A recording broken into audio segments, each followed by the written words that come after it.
I am here with Ian Starkey. Now, I recently met Ian through, actually, ironically enough, another investment group that I'm involved with. He popped in on the screen to go ahead and pitch a property that I had seen, about 8 months ago.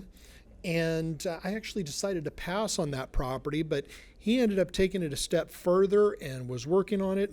And I was really impressed with his hustle and everything he was doing. And I looked at him and I looked at what he was doing and I thought, oh my God, this guy is screwing this thing up.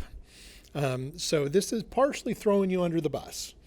So I apologize in advance for that part of it. It's all good. It's all good. But the reason he's sitting here is because of his hustle and his willingness to learn and get things done. Yeah. So Darwin and I met on a J. We'll just say Darwin and I met on another investment group, like he said. I have this property under contract, and yeah, I was pretty much losing my butt. I was supposed to close a week from the day I met him, had virtually no money raised, had no firm debt commitment. We had a lender lined up, but we were still missing documents, and I was about to lose my butt, like I said. So pitched it to the group in a last-ditch effort, and I got connected with Darwin out of it. So Exactly. Now, what they did is they wanted me to look at it and kind of vet the deal for them. And so that's when we got involved. It's actually in Lubbock, Texas. It's 75 units, but get this, it's 75 units. He has it under contract for $30,000 per unit. So extremely inexpensive property. It's in good shape, built in 1972. And so it is in rough shape. I will say that. But like I said, I want to make sure that I preface this. He came in and he already had a lot of the work done. He had a ton of due diligence done, everything like that. But he had 4 partners. There was 4 of them total involved as the GP interest. So there they are trying to do this deal, and it really appeared to be the blind leading the blind. And out of these 4 general partners, they were taking up 45% of the ownership as a GP owner. Now, I've done 15, 20, as much as 30% ownership, but 45. And so, and he was the one out hanging out on the block on that with $85,000 non-refundable. And they each got a piece of the deal, but they did not help raise any money. They didn't do anything. They basically said, oh, this is the way that I'm taking it. Oh, this kid's going out there and doing that. You know what? We'll go ahead and help him out. If I get a piece of the ownership, then I'll help him out after he does it, but we're not going to help him do anything on the front side. And so he couldn't even raise the money. He was having struggles doing that because he didn't have a clear business plan. He didn't have a clear path forward. And that's what I want to get into with you, because this is both a cautionary tale and a learning experience for anybody that's listening. Because look, here's the whole thing. Like I said, I'm picking on him, and I preface this with him 100 times, and I'm throwing him under the bus. But again, he's out there doing it, okay? He's got more gumption than most of the people that are actually listening to this right now, because he's actually going out and trying to do it. He put his neck out on the line. He put a ton of money for him out on the line to go ahead and do this. So first and foremost, I want to say most people don't know how to do that. What is your history to even give you some idea of that you could even do this? I mean, what have you been doing to give you some real estate experience? yeah, so my history to doing this is I virtually have none. Up until this point, I have been an agent. I've wholesaled a fair amount of deals, so you could say I've wholesaled and flipped. I consider it a wholesale and assignment of contract. I really have no business playing in this arena when you stack it up on paper. But the reason why I went and took this project on is I've spent a lot of time the past 4 years not only learning but practicing, analyzing, doing everything every guru's ever taught you on how to take down one of these deals, and understanding markets, having a general base of market knowledge of, price per door, price per square foot, what's a deal, what's not. When we saw the price of this thing, we jumped all over it. When I say we, my business partner and I, Arturo Torres. So we jumped all over it. Like Darwin said, there were 4 partners in this deal whenever we brought it to him or whenever he came across it with me. And the reason for the 4 partners is we have great relationships with all the other partners. I'm not going to mention their names, but we have great relationships with them. They're all great guys. They're A players in my book. I'm still going to, chop it up with them, hanging out with them, but we brought them in to ensure success. We brought them in because A, this is our first deal. B, we don't want to lose our butt, which we still ended up doing a little bit. And C, we want to ensure success. So each partner had a defined role in the deal as to what they're doing and why they're sitting at the table. But when it really got down to it, most of those roles didn't start until we close.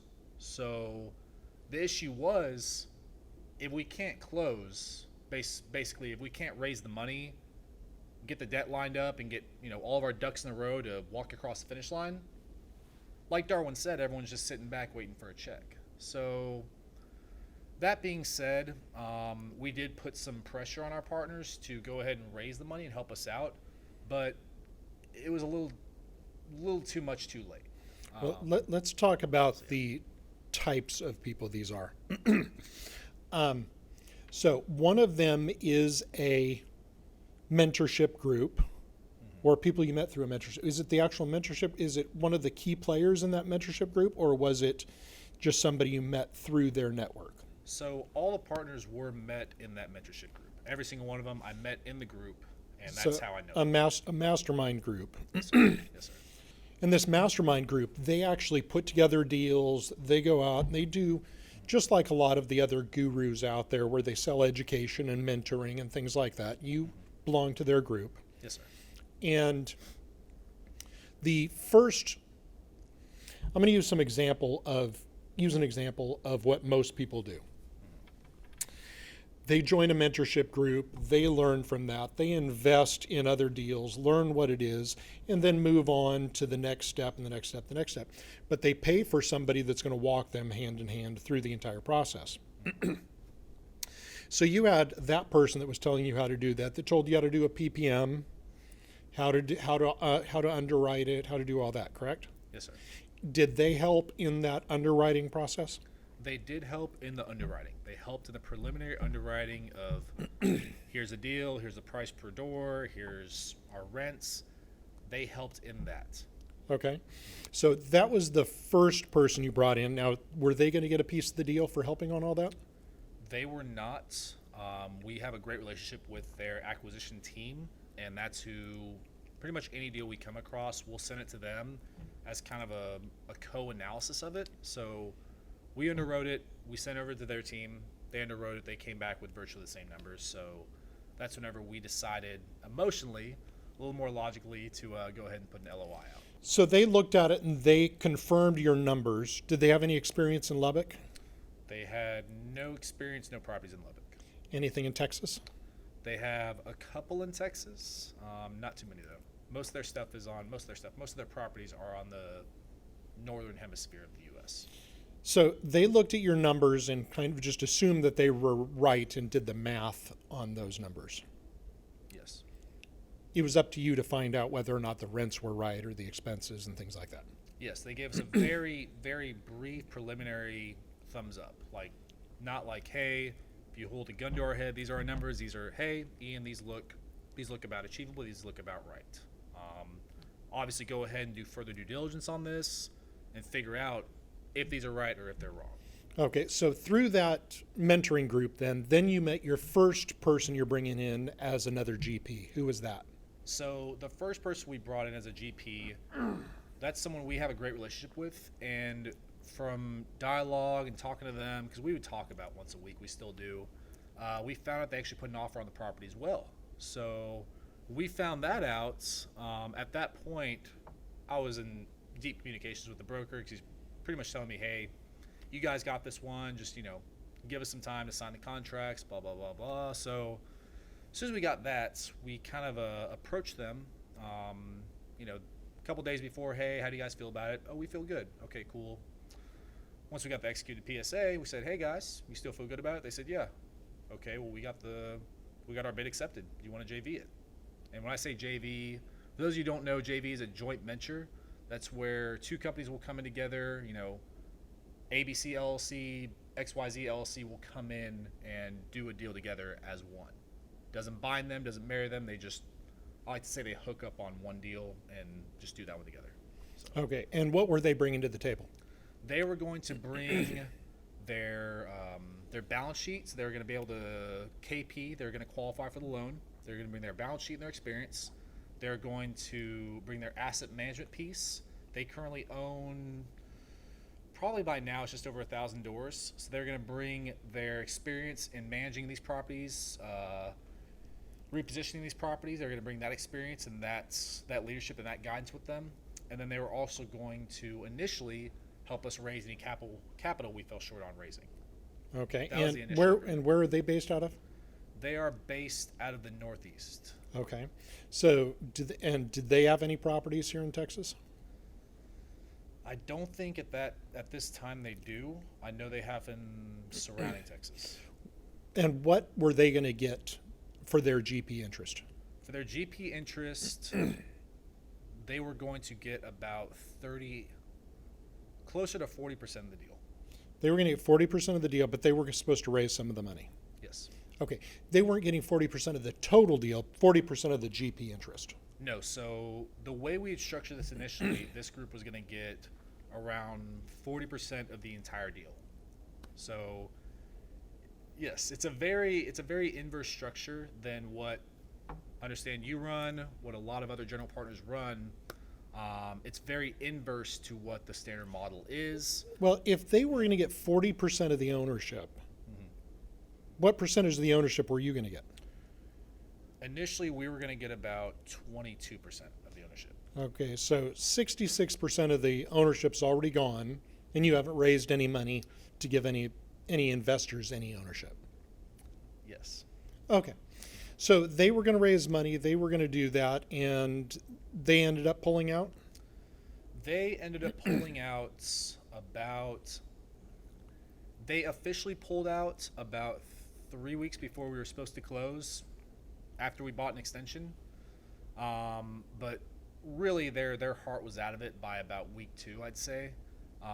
Just based on dialogue, based on conversations, based on, gauging someone's emotion.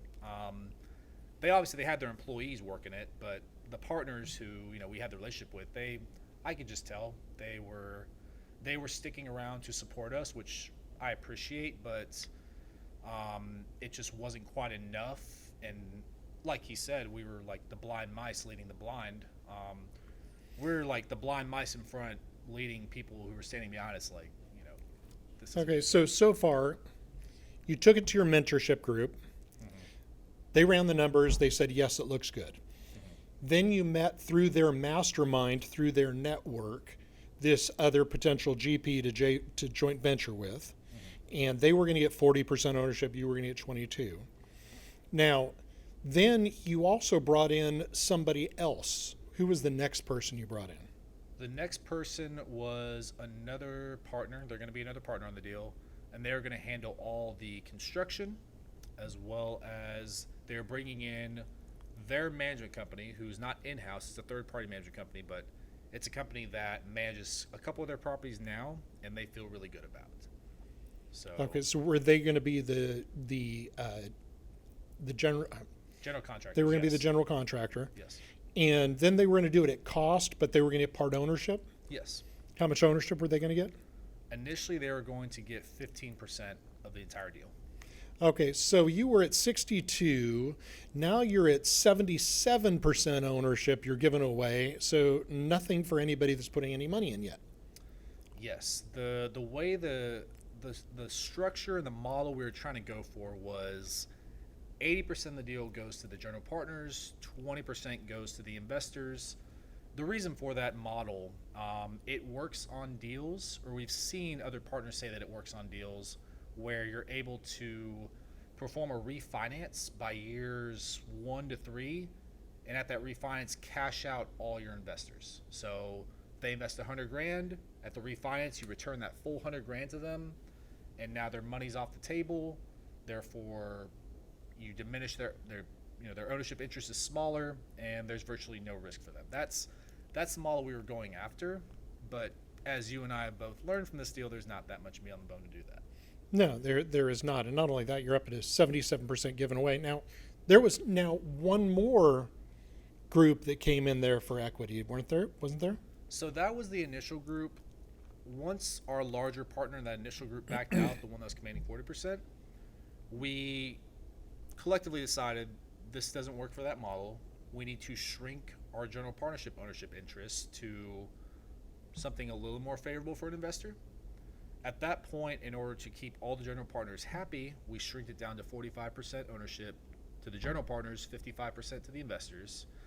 And once our larger partner backed out, we brought in another large partner who owns a lot of units themselves. He's never done, not never, but he hasn't done many syndications. He's just bought and invested as his own company. Great relationship as well, great guy.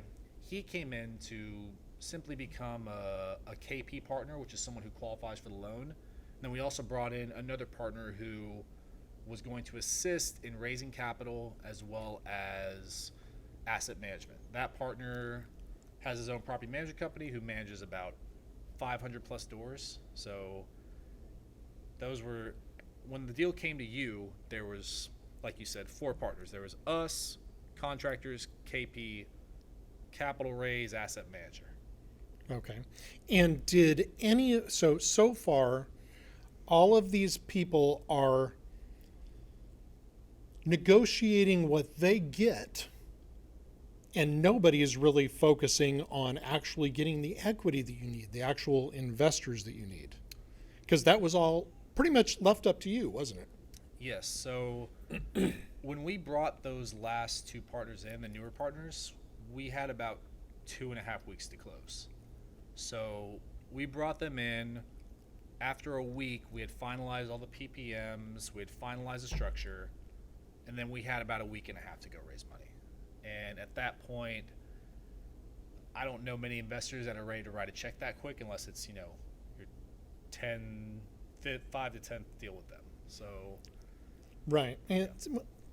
And not only that, I don't think many investors, they don't like the sponsor keeping 45% of a deal. no. They're like, wait a minute, I'm putting in all the cash and I only get 55% of it.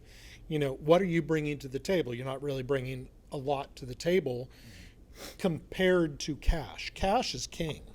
And so you have to make it right for the partners. In all that equation, were you looking at what the return to the partners were? Yes. So What were you telling potential investors that their potential return was? So their potential return was going to be, the way we calculated it, which was a little bit over speculated on the rents, we had about a 26% annual IRR over 140% total return. The way we're divvying that up is we're pushing to refinance at almost double the value of what we bought it for, based on a 6 3/4 cap, 6.75. We had a valuation with the highest, most aggressive rents of $4.65 million that we're going to push to refinance at. From that refinance, we'd have about $1.1 million in refinance proceeds that we'd pay back to the investors, and we would pay back those refi proceeds, based on ownership. So 55% to investors, 45% to the general partners, because we were kind of playing, we're trying to keep everyone happy. We want to keep our partners in. We want to make the investors happy. It was very much between a rock and a hard place. I think that a big part of the error in this whole thing was you got to put the investors first. Mm-hmm. You got to look at them. They're putting up the hard-earned capital, especially with an unknown quantity in you, and trying to say, hey, you're trying to sell them, hey, invest in me and we're going to keep 45% of the deal. Now, it makes it look real good on your investment presentation that there's all these partners in here with all of this experience, which that's all fine and dandy, but giving up 45% for all that experience is an extremely expensive proposition.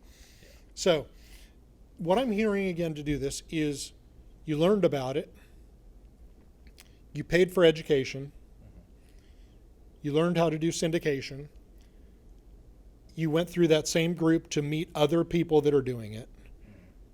All those people, in my mind, are saying, yeah, go do it. I'll take a percentage of the ownership for that if you can go get it done. And all the weight is on your shoulders. And as a syndicator, for those of you who've been through the process, you've got so many bases to cover at one time with due diligence, raising the capital, doing the legal, doing the due diligence, getting your general contractor bids. There's so much to do that one person can't handle all that. That's why you need a team to do it. And so when he showed up, I looked at him, this is just a mess. And in all honesty, the reason that he's sitting here is because of his willingness to learn, the fact that he is out there doing it. And I thought that he would be a great co-sponsor for our co-sponsorship program, where we take somebody arm in arm before you did all of this, and actually go through and start analyzing properties together to know how it is, and then using all of our systems so you don't have to go spend money on a PPM. You don't have to do all that. And then we help you raise capital. We show you how to do it, and we go through that whole process. So now we're at the final hour, and we're negotiating the deal, trying to renegotiate.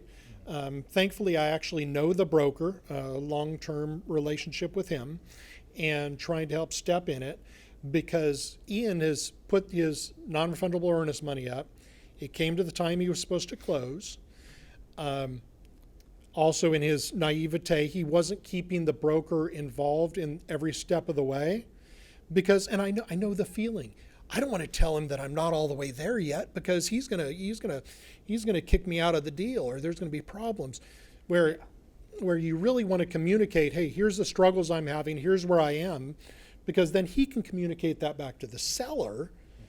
And instead, they were kind of kept in the dark, and that was a completely justifiable and reasonable thought process on your side. I was very overwhelmed. I didn't realize how much of a team sport this is, on our side and their side. And that's been a huge learning process. Is like, the vision I had in my head is like, enemy, threat, or, it's like we're going to bat, we're going in a fist fight with the seller or the broker, and it's not. I mean, the broker wants to get paid, the seller wants to get cashed out. We want to buy a deal. Let's make this happen together. So that's... Yep, and it is absolutely a team game. It's a team sport. So enter me on this, and through this investment group, the guy that runs it asked me to take a look at it. So I took a look at it, also drove out to Lubbock this last weekend, took my contractor out there so that we can walk all the vacant units, get a better feel for it, and then completely start all over from scratch and redo everything, which is what we're doing right now. And we just recorded our investment presentation, and what that investment presentation is we go through all the numbers. Now, for example, something that Ian didn't really realize is he was looking at the rents, but he was looking at it comparing the east side of Lubbock, which is the lower cost side, with the west side, which is more expensive, but they were using rents from the west side, and all brokers do this. They'll take the best comps they can to say this is what the rent should be. And Ian used something similar to that. And then not only that, but his mentorship group, who does not know the market, looked at that also and signed off on that, saying, yeah, that seems reasonable. You got to remember, these are marketing packages. These are packages that the brokers put together to sell the property. Well, you need to go in there and actually put what it really is. So we went through and shopped those properties, looked at those, saw what the rents should be, which were much lower than the original projections, and put this in a position that it actually works. And so we're now at a position that We are ready to move ahead. I'm here to help Ian kind of as a co-sponsor and bring that experience. We're bringing our whole team. We've got our property management company, our contractors, our in-house legal, our entire team coming in here to help out in this transaction to have it make sense. And the reason it makes sense, this is actually really good, is if we do this as a fix and flip, which basically fix it up, it's 75 units, it's in Lubbock, Texas, it's 5 hours away, it's hard to manage, it's not a great size property, but it's a great investment for somebody. But long term, we are looking at a 19.4% per year average return with a 30% cash out refi to the partners in year 2. That's a very good investment. The problem is it's 5 hours away and it's 75 units in a small town. So those things make it say, you know what, we may not want to be there long term, even with close to a 20% return, but we can fix this up, get it back all in place like it should be, and actually sell it. So what we projected, and Ian did right, he got an appraisal, which had the as-is value and the as-stabilized value. And the as-stabilized value is $3,850,000. So even though our numbers could show a higher value than that, we use that $3,850,000 as a sales price, as fix it up and flip it to somebody who wants to pay that.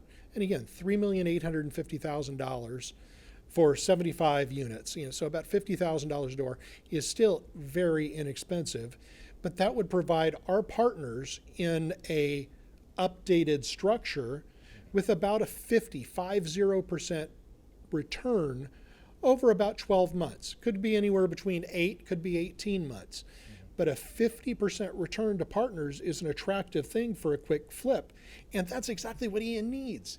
He needs to show, hey, I made money real fast. And so that he can show partners that, hey, he did it. So he's got a lot of skin in the game. He's got his reputation on the line. He's got the money that he's already invested in doing all this. So he's the one that's going to be out there. So we're doing a co-sponsor type of program with him where we bring all of our experience, all of our resources to help him do this, when all the other people that were trying to get 45% of the ownership, they were trying to do all that and put everything back on him. And I don't think that's right. I think that number one goal is to protect the investor, so it needs to be set up right. You need to double check all the numbers, everything else. So Ian's moving ahead on that. And so now he's in a position where he's going to raise some money. Yes, sir. The total amount of the raise is $850,000. And probably closing within the next 2 weeks or so. And we're putting together our own private placement memorandum, the one that we use.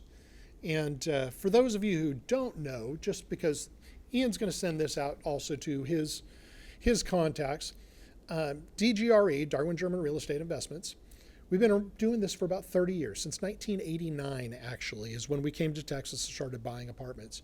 And we've had over 8,000 units. We've done almost $1 billion in business. Our overall average return is 18.3% with a 30%, over a 30% return over the last 10 years or so. And again, it's only been a market that goes up, and that's something everybody else has to watch out for also, is everybody's a hero in the last 10 years that's invested in real estate. Cap rate compressions. Cap rate compression, that's right. That's something you'll have to learn about also, is cap rate compression, to see how the value went up. But I think we've underwritten it pretty conservatively. We've got a video on that you can see how that underwriting went. Now, if they want to contact you, what's the best way to reach you? Best way to reach me would be either phone or email, which we'll share in this video, or should I tell Share right now? Yeah, tell them. Yeah, so best way to reach me would be shoot me a text, 512-514-5622. Email, it's going to be my name, Ian, IAN, at whitewavecapital.co. That's .co, not .com. So yeah. Yeah, he's getting too fancy with the .co. Yeah, .com's just, it's too long. It's all about short and sweet, so we went with .co. No, .com was taken, so I got to find that domain. But yeah, we've, like Darwin said, we've underwritten this very conservatively. More realistically, we're spending our budget. We're spending close to $1 million renovating this thing when like he said, like we, broke it back down and stressed it. It just doesn't make sense where it sits. Physically, it doesn't make sense to spend that much money and put a $4 million property where it's going to be worth about 3.5. So we're spending less money on renovating. We're going to push the rents just to a comfortable market value, and like you said, we're going to look to sell it. And if we can't sell it, it's still going to be a good return for our investors. 90% a year on my dollar is not a bad investment, unless I'm throwing it in Bitcoin. I don't know many other places where I can get that kind of return. So But on Bitcoin, it can go down just as fast as it can go up. Bitcoin can vanish today. So that's right. But at least you have a hard asset in Lubbock, Texas, to go ahead and do. Exactly. So again, like I said, thank you for allowing me to throw you under the bus a little bit. It's a cautionary tale, but that's the reason why you work with somebody closely that has experience, knows what they're doing, because that gives you a 3 to 5 year head start rather than trying to figure it out on your own and losing a lot of money in the process. Yeah. So moving forward, I'll just say Darwin and I, we connected really well, and we definitely will be doing a lot more deals like this in the future. I'll be a little less gung-ho before I start throwing money around, before I let him and his team analyze it. so yeah, I was trying to keep everyone happy. I was trying to build a relationship with the partners because they all have, good track records, good history in what they're doing. I was also trying to make investors happy. I was basically massaging two people and then between a rock and a hard place as far as time and everything else. So. Well, one of the classic errors that a lot of people make is they give up equity for something they can hire somebody for. That's what you told me when we first spoke about it. Yep. So don't give up equity for somebody you can hire. Yeah. Like your general contractor. Did you say 15%? What was it? Was it 15 or 10? Initially, they wanted 15%, which even our big partner thought that was ridiculous. So when they said that, we said, okay, you get no fee. You're not getting paid for your money, just like the rest of us aren't getting paid until we refinance. And they fought back a little bit. I was like, okay, well, then we'll go hire someone. They said, okay, we'll do it. I was like, yeah, you will. And I think we've got better numbers from my contractor anyway. Already, yeah. You guys are stud. But that's the whole thing is the whole idea is to get your systems in place so that you can cookie cutter this and just make slight modifications as you go along. And because there's even slight modifications we've made over the years. Yeah. For example, on our PPM, we had one provision in there that we needed 100% approval by partners to refinance or sell a property. Well, I had a great opportunity to reduce some debt, refinance it because they were motivated to get rid of the loan. Yeah. And we were getting a $500,000 discount if I get this refinance done by a particular date. Yeah.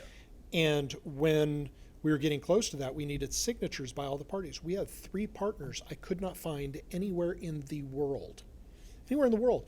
We ended up tracking them down in China through 3 different parties that we had to find to go ahead and track one of our partners down. So they just threw their money and they just like... There's a direct deposit so that cash flow goes right to their account. And they moved 2 or 3 times. We found an ex-girlfriend who could get us in contact with somebody that they knew, a mutual friend.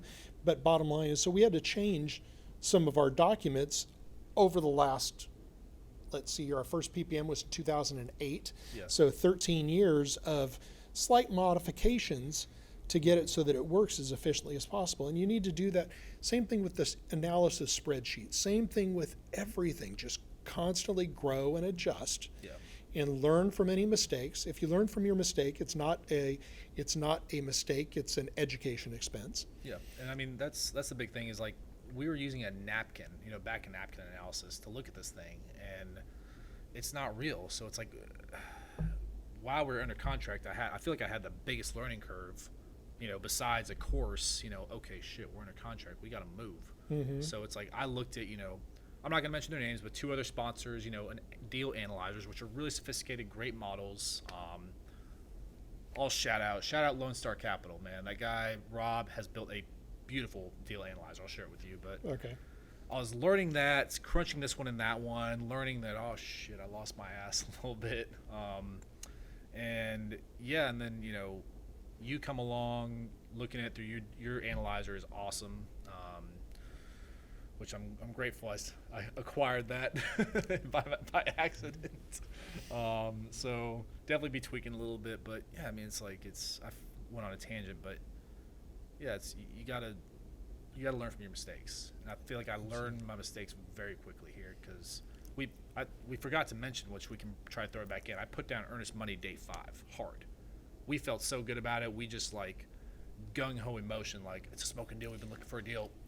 No, there's no problem with that. We put down non-refundable earnest money on just about every deal day 1. Oh, really? Yes, because that's what it takes to get a deal under contract right now. That's true. Yeah. And so you have to do that. I think that the first mistake that you made was that you should have went out and developed a potential partner list first, so that when you had a deal, you could pre-qualify and say, hey, if I find a deal that makes sense, are you willing to invest in it? Yeah. And talk to family and friends and get a big list. The bigger your list, the better, so that when you have something, you could say, hey, I've been looking for 6 months on something, and I finally found it. I've looked at 500 properties, and now I found one that makes sense. I got to show you this. I'm excited about it.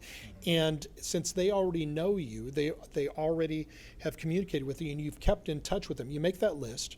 Keep in touch with them every month saying, hey, I'm still looking for properties. Hey, are you seeing anything? Here's what I'm finding. And just stay in contact with them, because you got to build that relationship. People invest with people that they have a relationship with. It's not like buying AT&T stock. You have control. You're partners with these people, and you need to watch out for them. And you do that by first creating a relationship. So for anybody out there that's listening, step 1 is make your potential partner list. And don't write anybody off of that list because you think, oh, they don't have any money. Go read The Millionaire Next Door. You never know who has money to invest and who doesn't. I've seen some of the most frugal people driving the worst cars and not spend any money on anything, but then have a ton of money in the bank. Yeah. And so don't judge anybody, because you've heard of the $30,000 millionaire?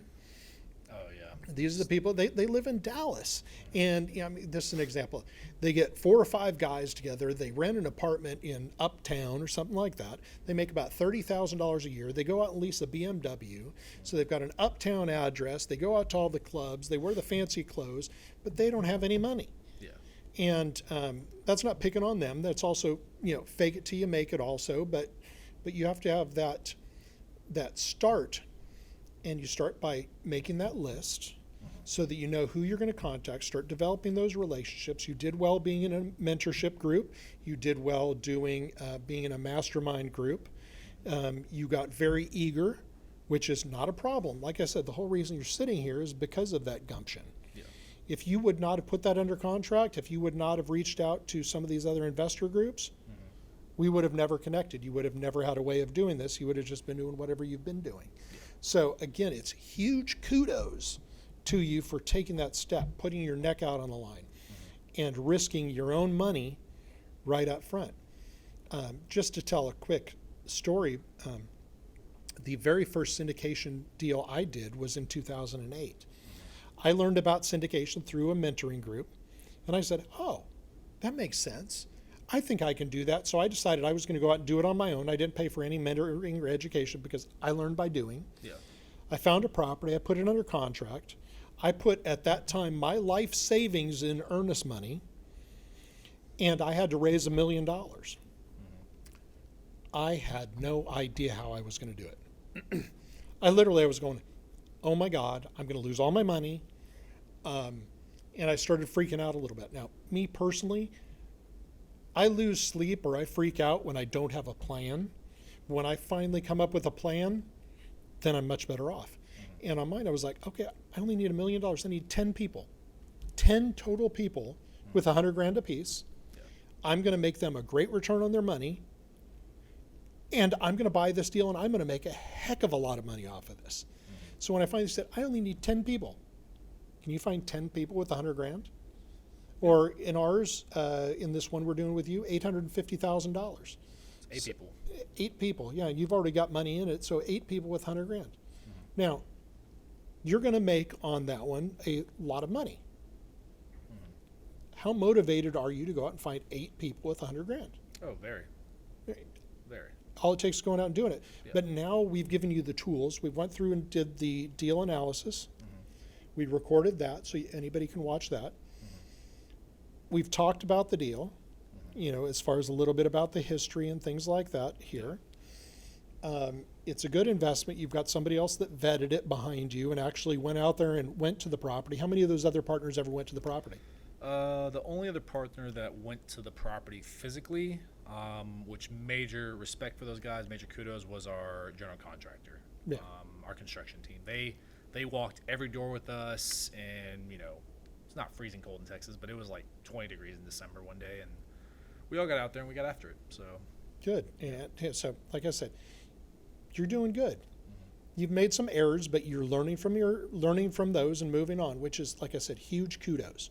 And how old are you? 24. 24 years old, and he's out there doing it. So all of the people out there that wait until they're 40, 50 years old, I will tell you, every single one of my investors would say, I wish I would have started earlier. Yeah. I wish I would have started when I was 25. So you're going to have a lot of, that's an endearing quality to a lot of people. So I would definitely tell them out there, hey, I'm going to be out there. I'm going to be hustling. I'm going to work it. I'm going to make sure you don't lose a penny. I'm going to make sure you make a ton of money on this thing. And then you got to follow through and do that. Otherwise, your investing career is done. Yep. So, so that's a huge kudo too also, because he'll be out there making sure that this gets done. He'll be out there leasing apartments if he has to. If he has to sign outside, if he has to stand outside with a sign in a bear suit to go in and get people in there, that's the type of things that you do when you're in his position. So he's going to make sure it works. We're right there behind him with our experience and making sure that it's going to happen.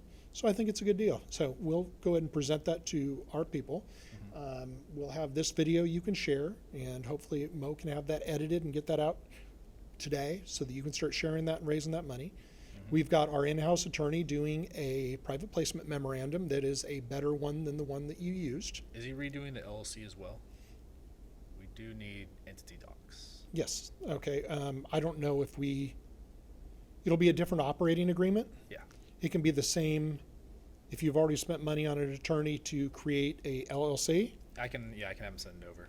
Yes, send all that over, and we'll make sure that that's all done. Because if not, we always create a new one anyway. Yeah. But if we have it, great. If not, that's no problem. And we'll move ahead, and we will make this a successful deal. Yeah, and I think another thing, the reason why we weren't able to get capital commitments, not only he said because we're commanding so much equity, but just our structure was, and I was talking to you about this earlier, a bit of a fugazi. Fugazi is kind of like an urban dictionary, like a term to say, a fairy tale. We were trying to overraise to compensate for a 10% preferred return, and the property is going to be negative cash flow as soon as we get our bridge loan. So, I have a good amount of contacts that they know I'm young, they know I'm hungry, but they're like, dude, I like you, but that's impossible. Like, you're going to pay me a 10% pref, but you're not making any money, you're losing money. And so basically, let me put that another way. So you're going to raise more money from me to pay me back interest so that the deal makes sense. That's like a Ponzi scheme. Yeah, and that's what I learned from a couple other groups. But I guess one quality I pride myself in, I guess that killed that, was I'm too honest, and it's tough for me to lie with a straight face. So they're like, so that's what you're gonna do? I'm like, yeah. That's what I was taught to do. So, which I think is completely incorrect. You can't do that. Over raise so that you can pay back a return is not a right way to do it either. Anyone who's sophisticated investing would see that and they'd be like, that makes no sense. I'm not gonna do that. Exactly. So now we're not paying a pref. When the property makes money, our investors will make money, and they'll make a handsome amount of money too. The way we're doing it. So exactly. Yeah. So go out there and raise the money, and let's go get it done. Let's do it. All right. Thank you, Ian. Thank you.